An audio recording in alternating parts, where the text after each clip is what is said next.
Hey, what's going on? Welcome back. It's the Reversal Roundup Street Fighter League edition, and normally we cover all three regions, but as you will know if you've been keeping track, Japan is on a break. The regular season is done. All that's left for them is the playoffs. So let's focus on Europe and America this week as we move forwards in Street Fighter League.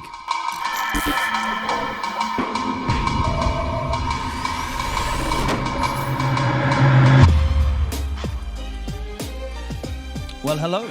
Whilst Japan's regular season might be finished, it was week 11 in Europe as we only have a couple more matches to go until the end of the regular season, and points were at a premium.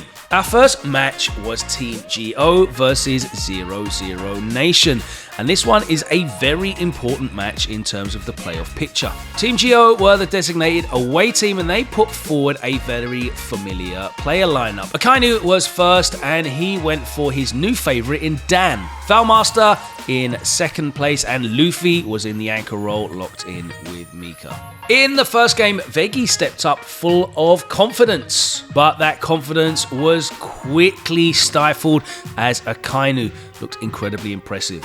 He closed out a 2-0 win with his Dan, proving that he is very dangerous this season. In two teams that have very prominent anchor role players, Rickomans Barnet and Valmaster have both been incredibly reliable themselves. Rickomans Barnet took advantage of every opening he could to close out this round and managed to push the victory over the line for 00 Nation with a 2-1 win to make it 10 points each. That meant we're going into a deciding anchor battle between the two team captains, Luffy and Phenom. Phenom picked Luke and we are away. Phenom started with incredible momentum, kicking off the first game with a perfect round.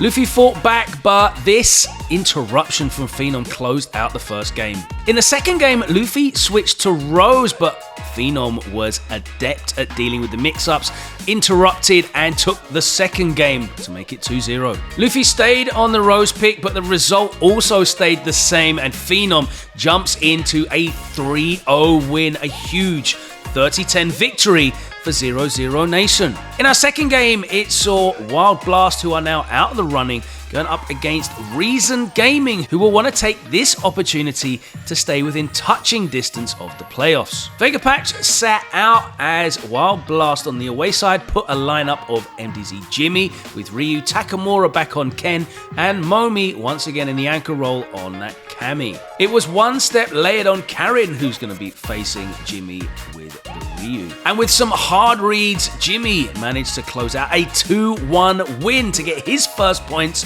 of this SFL Pro Europe season. It was Shivs who stepped up next as a counterpick with Manat to Takamura's Ken. And it was a dominant win for Shivs. He closed out a 2-0 to level it out 10 points each. We're going into a final deciding third game, and it was Soundboy who will be facing Momi. After landing the critical R, Momi made this read to chase down Soundboy for the stun and the first game. Soundboy got the ball rolling though with the EX Zonk and put Momi in the corner, and it was 1-1. Where do you think you're going? Soundboy chases down the Kami and scoops her for this victory. 2-1 to Soundboy. Momi managed to slow the pace down though and dominated the neutral to make it 2-2, and we're going to a fifth and final deciding game. The momentum was fully with Momi and he applied the pressure after the V-trigger to connect with the CA and take a 3-2 victory, a huge 30-10 win for Wild Blast, who have been set free and playing without any pressure, but it's too little too late. A huge opportunity dropped from Reason Gaming as they remain 30 points adrift from GO, having played a game more. And that's going to be massive for the playoff picture. GO still in the playoffs as 00 Nation move ahead of Mouse. And next week, this is the big one. Week 12 sees all four top-ranked teams going at it. Mouse Sports face Team GO in match number 1 and BMS against 00 Nation in match number 2. It's all to play for as the playoff seedings provide huge advantages for these teams, And again, every point counts. We'll find out what happens next week. It's Street Fighter League. Over on Street Fighter League Pro US, it was week 10 and we saw Panda versus UYU in our first match and NASA X Bandits against Endemic in an explosive match 2. UYU were the away team in match 1 and they put forward a lineup of Oil King on Rashid, NL on Luke, and DCQ was in the anchor role on Urian. It was Xian who was left on the bench for UYU, and Nephew stepped up for our first game, locking in with the Colleen. Oil King pulled into an early lead, but Nephew made a huge comeback in the first round of game 2. But we're still gonna get the round, and what a series! He then leveled it up 1-1, and we're going into a final game. What a way to start this week. The V-trigger pressure too much. Nephew couldn't deal with that jump angle, and Oil King takes it 2-1 in our first game. It was Punk who fancied his chances against NL in game number 2. And in this tense Luke mirror, Punk just misestimated his spacing. Punk with the hard read and the absolutely perfect calculation this time of exactly the resources he needed to spend to get the kill. It went down to a final game, final round, final seconds, and I have no idea how this timeout was worked out. Look at him on the minute. Oh my God, he tried to get the punish. It's a time over. We got it. It's a tie. Yes. Oh my God, Punk got it. What the fuck? How? But it was Punk that took it in the end, which means this third anchor game is going to be the decider, and it was JB that stepped up versus DCQ. JB managed to make the comeback, and those 3 bars that DCQ's sitting on were a non-factor as he managed to close out the first game. Oldest trick in the book, and DCQ catches JB reaching. It's 1-1. This incredible defensive sequence from JB didn't matter as he mistimed the V-skill and eats the fireball. But JB hit him with the classic and fought back with another dominant round. JB then pulled into a 2-1 lead. At set point down though, DCQ fought his way back. Of course, the Aegis was what mattered. Another change of scenery and we're in game number 5 and it's the final round. Aegis time. Once again, JB's defense is immaculate, but in the last moments, DCQ manages to pull out a huge win for UYU.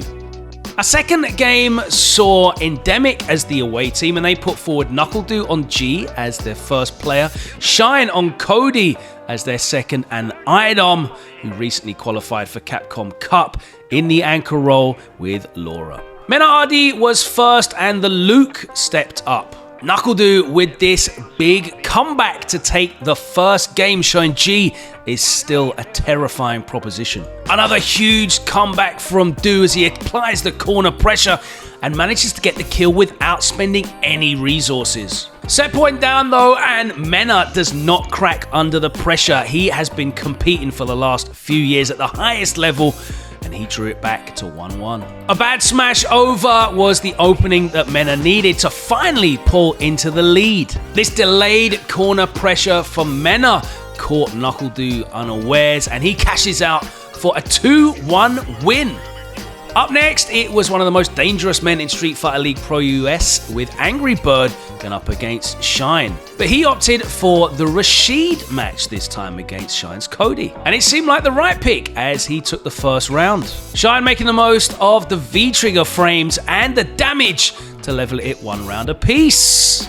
Wake Up Pocket Dirt does not work out for Shine, and Angry Bird closes out the first game. And in the second game, the momentum was fully in Angry Bird's favor as the pressure was incessant, the stun came, and he closed it out to take a 2-0 victory. Enough. Angry Bird sealing it pretty convincingly. That is 2 games straight against Shine.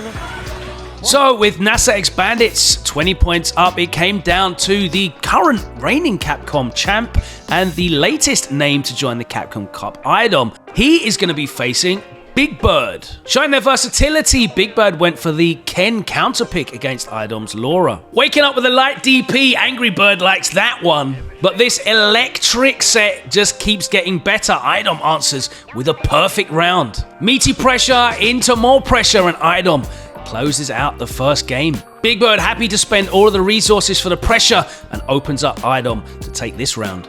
Big Bird gets caught trying to reach for that activation off the low forward, and IDOM happily takes the second game. Gamer B cheering on from the stands, maybe needs to get some tips from the DR boys. Big Bird made the switch to Luke, but it didn't make any difference, and IDOM is powering away. And what is effectively a ghetto perfect, IDOM with the corner reset, he lands the stun and secures a huge 3-0 victory for Endemic. And that's enough to close the gap on NASA X Bandits at the top of the leaderboard. Only 20 points clear now as Endemic move behind them. UYU, what an incredible couple of weeks for them. They've gone from rock bottom to third now in the playoff places, and Panda are starting to drop behind the pack. Big wins for Red Rooster and CLG will do huge things for their playoff hopes. Only a few weeks remaining in Street Fighter League Pro US, and as you can see, it's still wide open. All right, that's it from us. Europe and the US wrapped up, and we're taking a break next week for the holidays.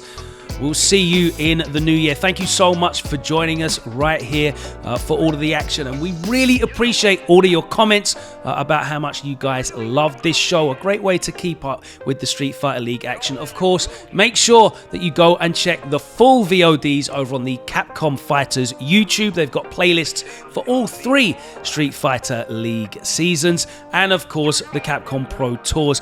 The World Warrior Region Finals are still going on, so look out for more action of that next week. But as I said, we'll be back in 2023. We'll see you there. Thank you so much for your time.